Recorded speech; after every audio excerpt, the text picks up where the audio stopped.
gbàgbọ́yé rẹ̀. So àwọn nǹkan wọ̀nyí lẹ máa fi rí wípé irọ́ wọ́n kàn wá fi àwọn ẹ̀sìn yìí wọ́n á fi pa irọ́ fún wa ni. So àti education tán láwọn fún wa, wọn ò fún wa ní education kankan, adonatory lásán ni wọ́n fún wa láti prepare wa fún òwò ẹrú tí wọ́n ń ṣe pé tí wọ́n bá délùú wa, àwọn tí wọn ò gbọ́ èdè wa, tí wọn ò gbọ́ tuntun, wọn ò rí gbòó sí báwo á ṣe rí wọn lò dáadáa. Ẹ jẹ́ ká máa ti kẹlẹbẹ wọn, ká máa fi mọ́lẹ̀ jẹ. Ẹ jẹ́ ká fún wọn ní education yìí nígbà tán bá kọ́ ètò bá mọ̀nú wọn ká máa mú lọ. So ìlọ́pọ̀ ọ̀pọ̀lọpọ̀ àwọn nǹkan tó ń ṣẹlẹ̀ ní òde wa. So education tiwa táwọn bàbá wa fi wá kalẹ̀ gangan, táwa gangan ń ṣe ó wà. A ní education tiwa tó jẹ́ pé ọmọ tó bá ní kó lọ gbọ́dọ̀ ẹ̀gbọ́n láti kọ́ ìmọ̀ nǹkan tí wọ́n ń ṣe ń bẹ̀, láti kí nǹkan yẹn kó lè bá yé, kó lè bá mú ẹ̀kọ́ yẹn kó lè bá mú wá sílé. So ọ̀pọ̀lọpọ̀ ọ̀nà tá a máa fi ń gbé education lọ́dọ̀ tiwa náà wà. À ń ṣe alágbẹ̀dẹ náà, àwọn ọmọ ń kọ́ṣẹ́ alágbẹ̀dẹ, àwọn ọmọ ń kọ́ṣẹ́ oríṣiríṣi tó tẹ́ pé wọ́n dẹ̀ ń kọ́ iṣẹ́ yẹn, wọ́n dẹ̀ fi ń ṣe nǹkan dáadáa. So ilé ìfìrí pẹ̀lú míì tó jẹ́ education tó ní master degree engineering, tí mọ́tò rẹ̀ bá bàjẹ́, mẹkáníìkì abẹ́lé tó lọ kọ́ practical engineering yẹn ló máa wá káàkiri láti jẹ́ pé òun ṣe mọ́tò òun. So bẹ́ẹ̀ lọ. So mo sọ lè mọ̀ dánu dúró, ẹ jẹ́ kí ìyá wa kẹ́ dá Hafiz Akin lò pẹ̀lú ìbéèrè tán béèrè pé kí ni Allah ṣe fún wa. Ẹ ṣé gan.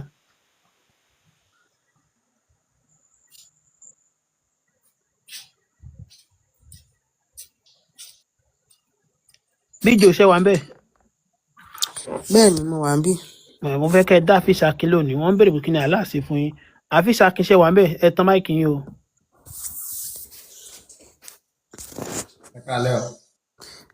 Ẹ káàbọ̀. Ẹni kí ni Allah ṣe àbí ànábì?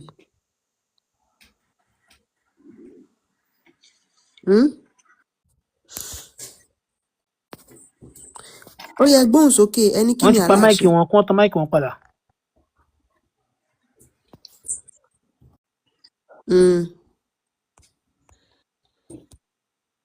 Ẹni kí ni Allah ṣe? Okay, Allah ó jẹ́ ṣìgìdì tí àwọn lárúbáwá tán gbé wá sílẹ̀ wa láti wá ba ayé àwọn ọmọ kóòtù jíire, ládẹ̀ ti fi lo style yẹn láti fi gba ilẹ̀ wa. Wọ́n máa ń fi Allah, wọ́n máa fi ń ba ayé àwọn èèyàn jẹ́ ni, wọ́n dẹ̀ máa fi ń pa wọ́n.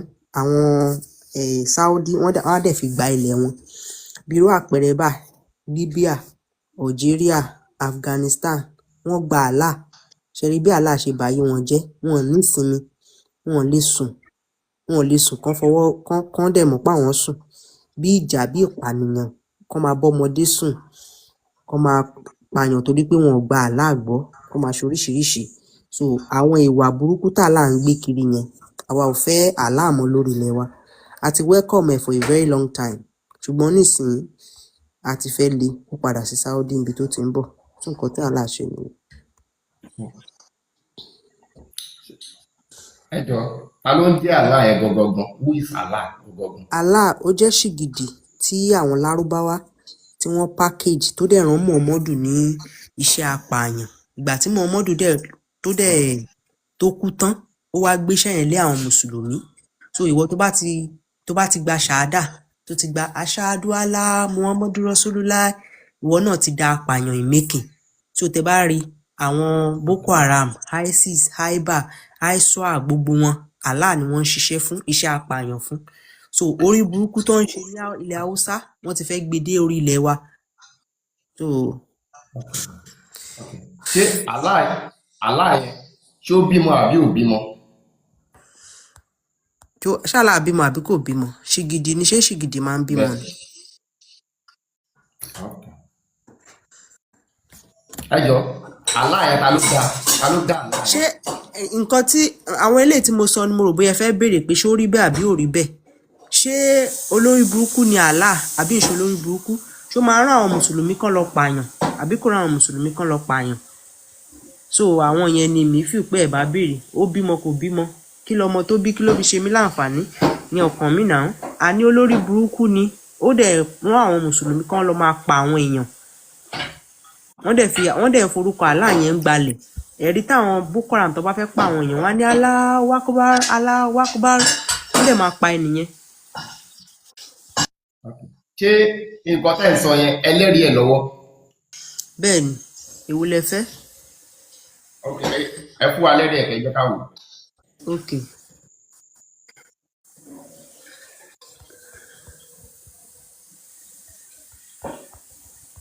So tá bá lọ sínú Quran 9 verse 5 níbẹ̀ ni Allah ti ń pàṣẹ fún àwọn mùsùlùmí pé tí àwọn oṣù ọ̀wọ̀ bá ti kọjá kí wọ́n lọ máa pa àwọn ẹni ẹlẹ́ni tó ń bẹ nílé wọn.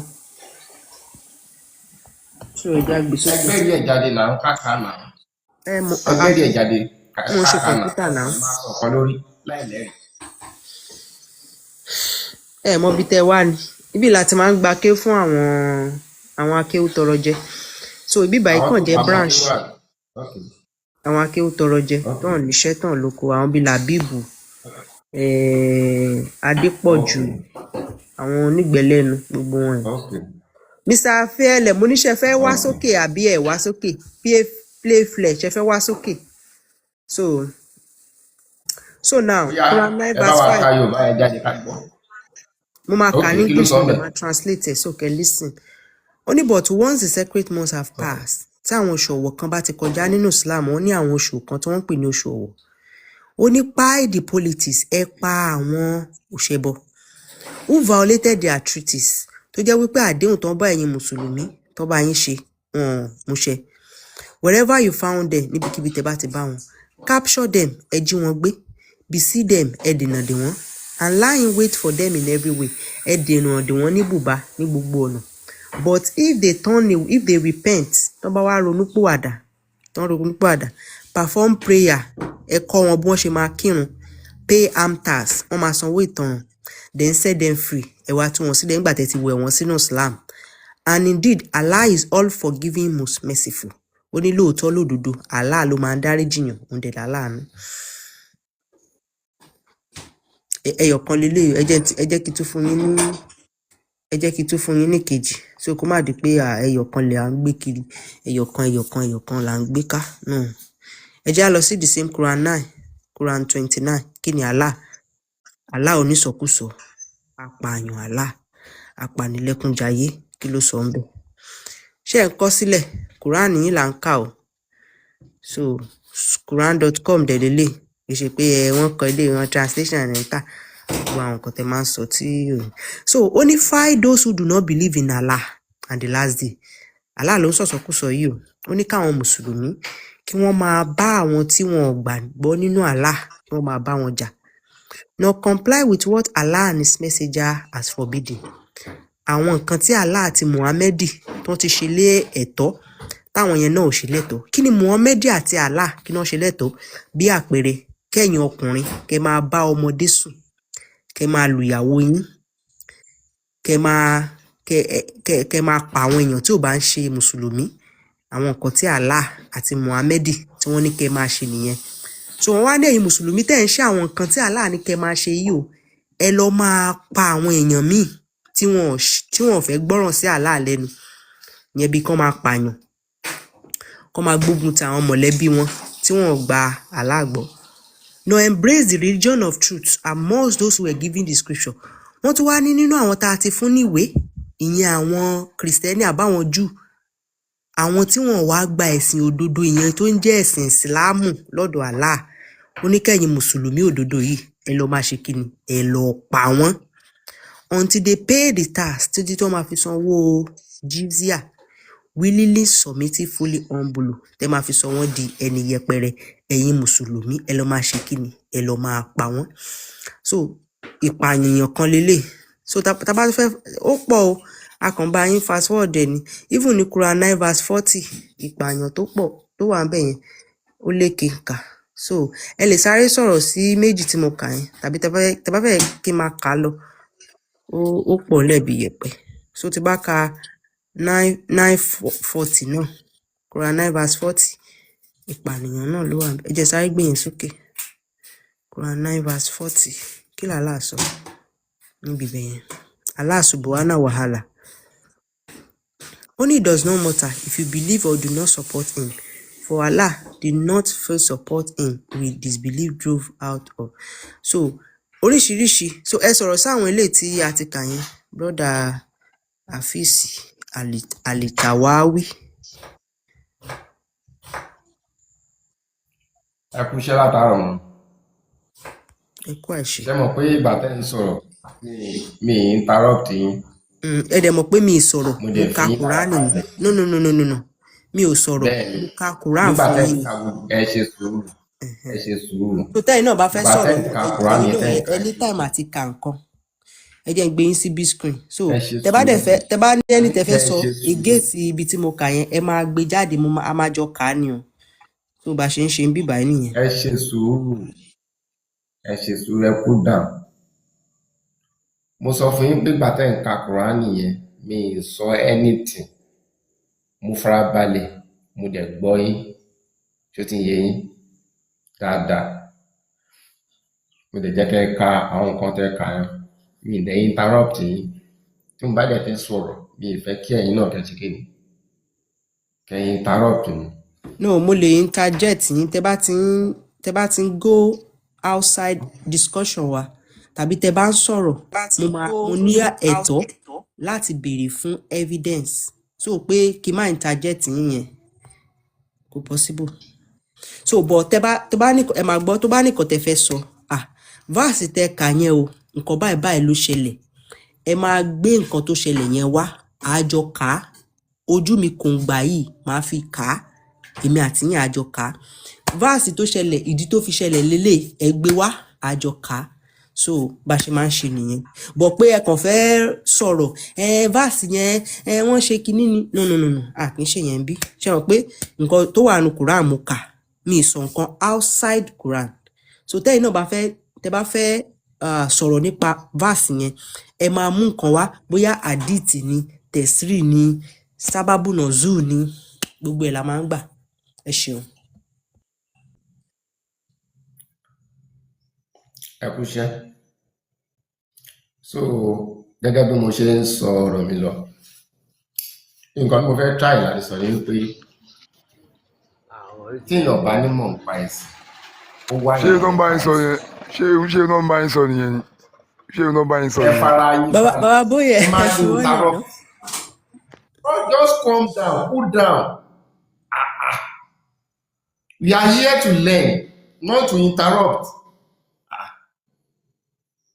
Tí ẹ bá fẹ́ sọ̀rọ̀ nípa ẹ̀sìn, ìyẹn máa ń wá ìmọ̀ nípa ẹ̀sìn kó tó sọ̀rọ̀ nípa ẹni. Gbogbo nǹkan tẹ́ ka yẹn pátápátá exactly bó ṣe rí nìyẹn. Ṣé rí àlùkùránì ò kì í ṣe nǹkan tí a lè yọ kúrò, kò dẹ̀ kì í ṣe nǹkan tí a lè fi kún. Gbogbo nǹkan tẹ́ ka nínú Kùránì yẹn ó bá àṣà àti ìṣe wa mọ nílẹ̀ Yorùbá.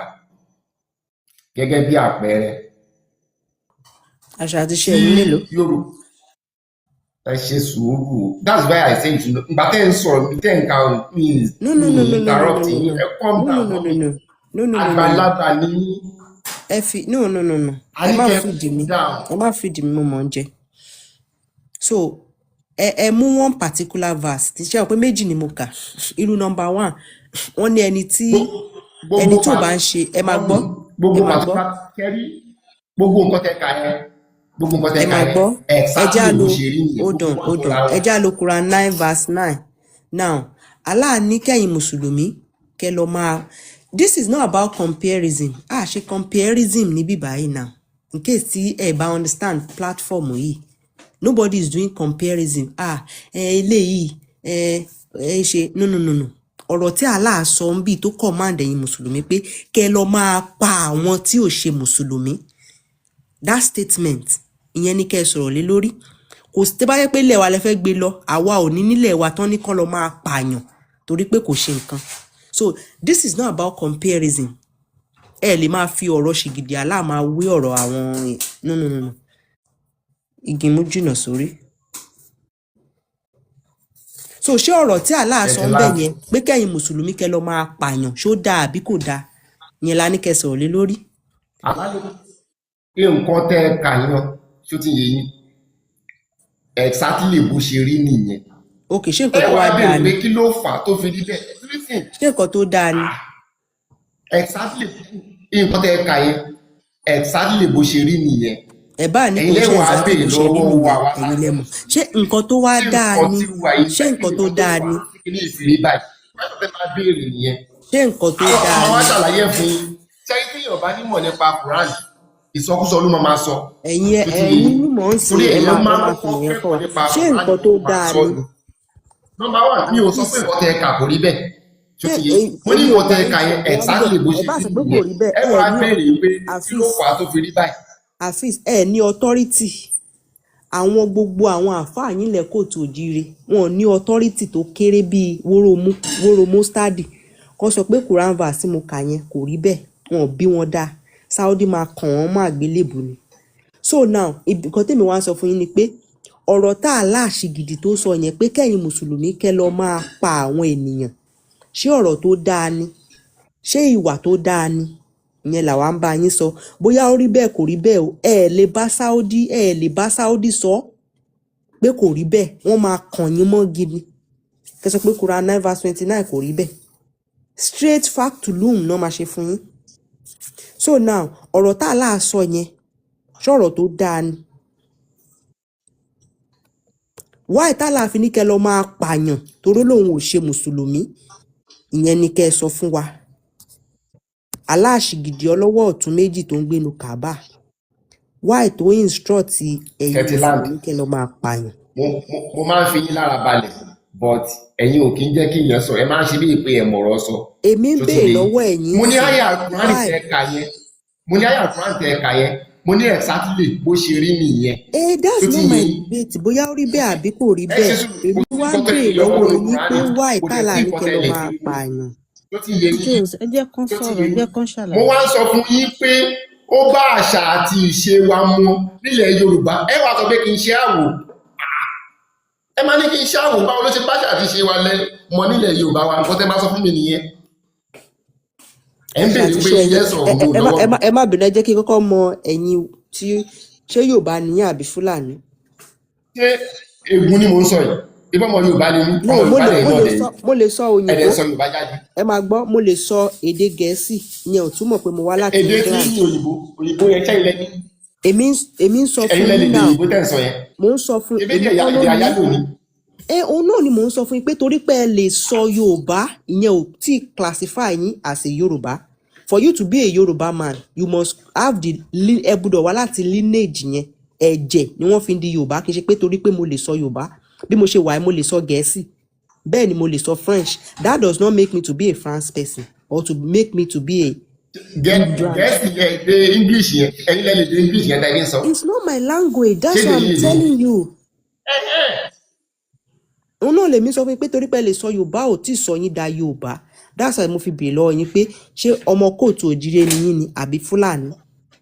ọmọ kóòtù òjìrè ọmọ Yorùbá ni mí ẹbí Yorùbá lájọ sọ yìí nínú ìgbọ̀dẹ̀ tí ẹ bá sọ já ilé ẹ̀tì mọ̀ pé ilé ọmọ Yorùbá ni. àdúgbò bòlẹ̀ ti wá ń bẹ̀. I'm from Ọ̀yọ́ state. níbo lọ́yọ̀ọ́. ẹ ẹ máa béèrè pé níbo lọ́yọ̀ọ́ I'm from Ọ̀yọ́ state so ẹ má béèrè yẹn lọ́wọ́ mi ẹ má béèrè I'm from Ọ̀yọ́ state àwọn is okay.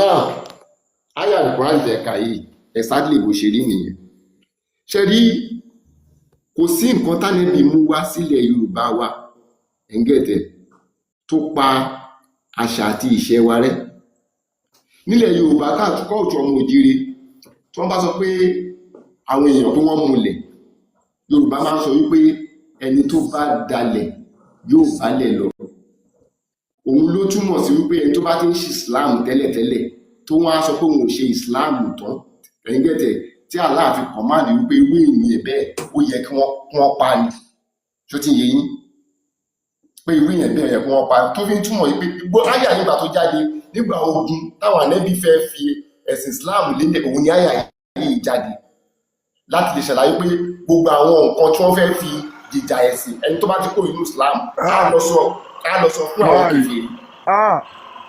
ó lè sọ pé Yorùbá yẹn Yorùbá yẹn ó ṣe Yorùbá o ìkà ni ẹ o ìkà ni máa yí o tí bá mú ẹ. alẹ́ kí farabalẹ̀ ẹ fẹ́ lẹ́yìn. so tó ti yé yín ẹ̀ kí n farabalẹ̀ Mr. Hafiz ẹ ti délẹ̀. ẹ ṣe sùúrù bí Al-Qur'an ṣe sọ ni ọlẹ́ni tó bá ti fi Islam lẹ̀ ẹ̀ńgẹ̀tẹ̀ so ìwé wa ló sọ pé ká parọ́ èèyàn bẹ́ẹ̀ tó ti yé yín ẹ wo ètò láyé nísì ìwé tí àfáàní ó kọ́ mọ́ṣáláṣí ó ṣe hold everything ó lọ ó kò ní Islam ẹ̀ńgẹ̀tẹ̀ ó lọ bá àwọn ẹlẹ́bọ. on so now àwọn a ti mọ̀ pé àwọn Fúlàní wọ́n ti pọ̀ láàrin wa and I understand àwọn bàbá wa ló fún yín ní àyè yẹn torí inú igbó ni Fúlàní ń gbé tẹ́lẹ̀ àwọn bàbá wa ló rí pé inú igbó tí wọ́n ń gbé yẹn kò yẹ kọ́mọ ẹ̀dá máa gbé bẹ̀ ni wọ́n fi àwọn àdúgbò kan fún wọn ṣùgbọ́n ó dà yẹn pé igi yín ti fẹ́ ga ju orílẹ̀ rẹ̀ so ètò láyé ẹ̀ ń plan láti lọ gbé àbí láti pa bóyá kí n fún yín ní àyè kẹ́ lè sọ ọ̀rọ̀ yín dáadáa so now ẹ ń sọ̀rọ̀ kan pé ní ilẹ̀ kóòtù òjíire wọ́n sọ pé ọ̀dàlẹ̀ bálẹ̀ kú ṣé wọ́n sọ wípé tó bá múlẹ̀ pẹ̀lú yàn ṣé àwọn ènìyàn ṣé nǹkan tó mìíràn bẹ́ẹ̀ pé ṣé àwọn yẹn ló máa lọ pa ẹnìyẹn even tó bá sọ pé ọ̀dàlẹ̀ bálẹ̀ kú gan kò ń ṣe pé ikú ló fẹ́ tọ́ sí ẹnìyẹn directly àbí àwọn tó jọ mú lọ yẹn ló fẹ́ pa ibẹ̀ yẹn kọ́ là ń lọ so now nísìnyẹn sọ pé àyà ẹ pé ìgbà ogun ló sọ̀kalẹ̀ ṣe lè fún mi lẹ́rìí pé ìgbà ogun ni Quran 9:29 ló sọ̀kalẹ̀ kẹ́dẹ̀ fún mi. ẹgbẹ́ tẹ̀síìrì ní adé máa rí nínú tẹ̀síìrì náà tí kò ní tẹ̀síìrì. ogun wo ló ṣẹlẹ̀ tí àyà Quran 9:29 fi ṣẹlẹ̀ àti pé. tẹ̀síìrì ló máa ṣàlàyé nǹkan tí àyà yẹn ṣàlàyé fún yín tẹ́yìn ò mọ̀ tí mo fẹ́ ṣàlàyé fún yín. tẹ̀síìrì ibo lẹ́yìn ti ta ilé ìtẹ̀sán fún wa yìí. bí ẹ̀ mo fi sọ wípé àyà yẹn ó correspond mọ́ pé àṣà àti ìṣe wa nílẹ̀ yìí gbogbo ẹni bá ti dalẹ̀ láyé yìí ó máa wá lẹ̀ lọ àṣà àti ṣe ẹ̀yin lárúbá hello àwa ò ní àṣà àti ṣe olórí ibú eléyìí nílẹ̀ kóòtù òjíire ẹ̀yin wèrè Fúlàní tí wèrè ń bá yín káàkiri tẹ́ pé màálùú ló máa ń bá àwọn ìyá yín sùn ẹ̀yin lẹ lọ gba ẹ̀sìn Islam wá tẹ wá fẹ́ gbé àṣà lárúbáwá wá bá wa tó ti yé yín àwa ò ní àṣà olórí ibú yìí àwa ò ní nílẹ̀ wa so bóyá ilẹ̀ ọ̀dọ̀ yín ní Fúlàní kí ni Yorùbá àní àwa a ní àṣà orí ibú tẹ lọ gbé wá nílẹ̀ Saudi àwa ò ní nílẹ̀ wa ìyẹn ọmọ kóòtù òjíire bóyá àṣà ti yín nílẹ̀ ti tọ̀dọ̀ yín ẹ̀yin Fúlàní. ìwé wo ni ọmọ kóòtù òjíire ìwé wo lọmọ kóòtù òjíire ń tẹ̀lé kí làwọn bàbá wa àwọn bàbá yín kí wọ́n fi lẹ̀ sẹ́yìn níwèé tí wọ́n tẹ̀lé. hello àwa ò kì í ṣe mùmú àwọn dìdìrìn tó jẹ́ pé inú igbó ni wọ́n ń gbé tó yẹ pé ìwé ló máa ń ronú fún wọn. lákọsílẹ̀ náà Yorùbá ò lákọsílẹ̀ ìyẹn kọ́ ni Hafiz ìyẹn kọ́ là ń bá ẹ sọ ń sìn à ń bá ẹ sọ̀rọ̀ ṣìgìdì Allah olórí ibú tẹ́ ẹ gbé wá bá wa láti ilẹ̀ Saudi ọ̀rọ̀ tó ń sọ Allah ò kì í ṣe ṣìgìdì àní ṣìgìdì ọlọ́wọ́ ọ̀tún méjì wọ́n dè mọ́nu kàábà rẹ̀. mo ń sọ fún mi kẹ́rin describe Allah fún mi àwọn kan sọ pé Allah bímọ ẹ̀yin sọ pé Allah ò bímọ tani ká tẹ̀lé náà ní.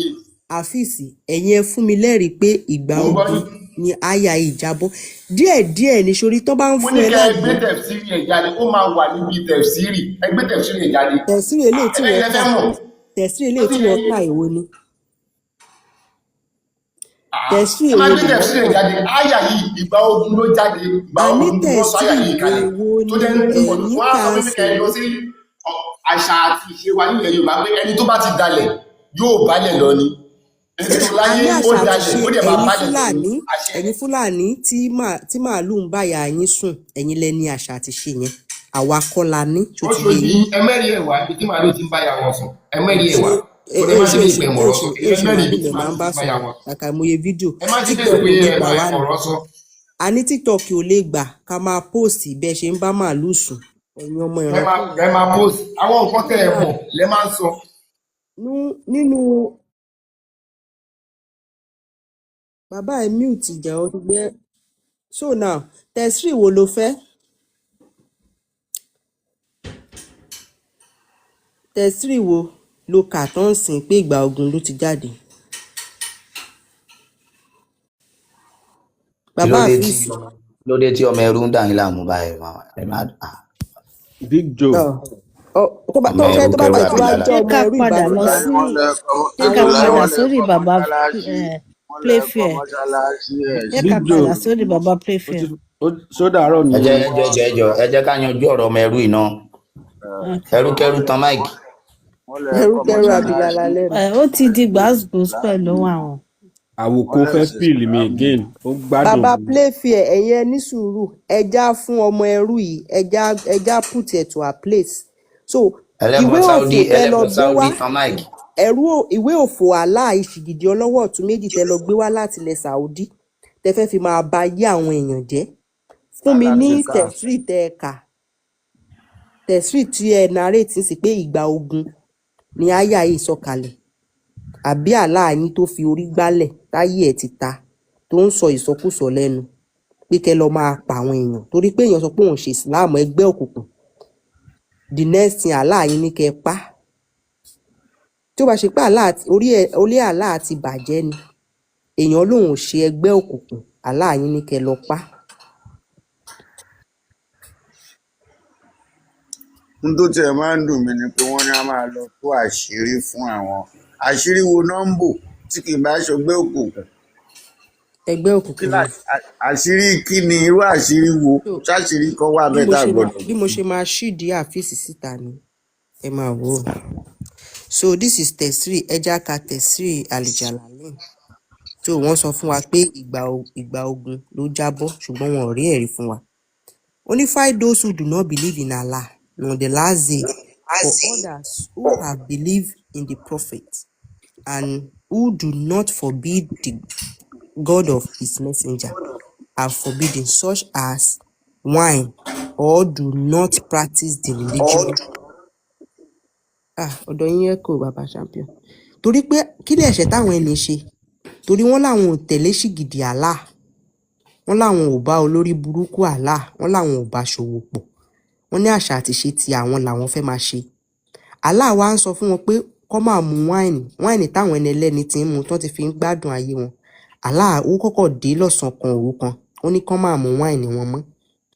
Allah wá ń sọ fún àwọn mùsùlùmí ẹlẹ́gbẹ́ òkùnkùn ajípànìyàn àwọn akéwú tọrọ jẹ pé tẹ bá ti wá gba ẹ̀sìn èmi Allah yìí ẹ lọ máa pa àwọn èèyàn tí wọ́n jókòó sílé wọn jẹ́jẹ́jẹ́ káwọn mùsùlùmí kọ́ lọ máa pa wọ́n ẹ máa wọ àwọn tán ní kán pa o. Wọ́n ní description, namely the Jews and the Christians, until they pay the jizya, tributes of annual tax, impose them. Ẹ tún máa impose lé wọn lórí. Ẹ̀yin lẹ gbé ẹ̀sìn orí ibú yìí, ẹ̀yin lẹ gbé wá bá wọn. Jẹ́jẹ́ wọn ni wọ́n wà nílé wọn. Until they pay the jizya, tí tó máa fi sanwó ìtanràn. Bàbá àfíìsì, ìbáà jẹ́ ogun. Fún mi lẹ́rìí pé ìgbà ogun ni àyà ìsọ̀kalẹ̀. Àṣírí Allah ti tú, afẹ́fẹ́ ti fẹ́, àti rí ẹpọ̀n Allah àti ànábì, ẹpọ̀n àwọn àfáà gan. Nínú tá a fi rọ ìsìláàmù lọ́rùn jù láyé náà ni ìpànìyàn. Wọ́n like blood gan. Ẹ̀sìn òfò, ẹ̀sìn àdánù, ẹ̀sìn tó yẹ pé àwọn màálù ló yẹ kó máa ṣe ẹ̀sìn, màálù gan gbọ́dọ̀ máa ṣe ẹ̀sìn. Kò jẹ́ nǹkan mọ́ lọ́dọ̀ wọn. Fún mi lẹ́rìí pé ìgbà ogun láyà ìsọ̀kalẹ̀ o broda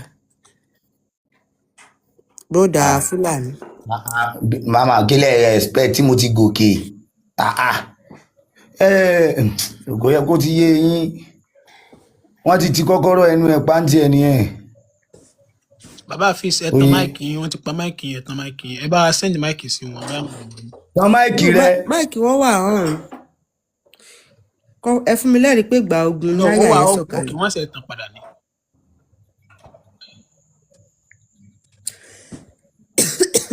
Sọ̀rọ̀ sínú máìkì ẹ. Má kọ́mẹ́ǹtì nsàlẹ̀ sọ̀rọ̀ sí máìkì ẹ. Ètò láyé wọn lẹ́ẹ̀kọ́ mọ́ṣáláṣí ẹ̀sìn ìsìláàmù wọn mo rò pọ́n tí tètè kò wọ́n ti fẹ́ wá sí í gbé. Àwọn eléyìí ò gbádùn. Àfíìsì sọ̀rọ̀ ṣe bẹ́ẹ̀nu ẹ̀ ń já bílébílé lẹ́ẹ̀kan. Wọ́n ti jábọ́ bí wọ́n ti ìwọ òun bú mi nísàlẹ̀ bó bá ṣe ń bú mi ni màá máa bú Allah yín olórí ibú àti Muhammadu Adófùrọ̀yìn. Máa bú mi màá máa bú Allah. Ayé Allah máa bàjẹ́. Ní dáa fún Allah. Kí ni àfíìsì ń reply ní sálẹ̀ sí tí ò lè sọ̀rọ̀ lókè sí? Tó bá mọ̀ pé ò lè sọ̀rọ̀ bóyá kó bọ́ńlẹ̀. ṣé ká tẹ̀síwájú sórí bàbá ẹ kálẹ̀ o. ok wọ́n ti lọ. òpònú Ẹ ọmọ ká lọ ẹrú. sọ́dọ̀ bàbá Playfair. àwòkọ́ èmi nìyẹn mo ti dé. No, we need to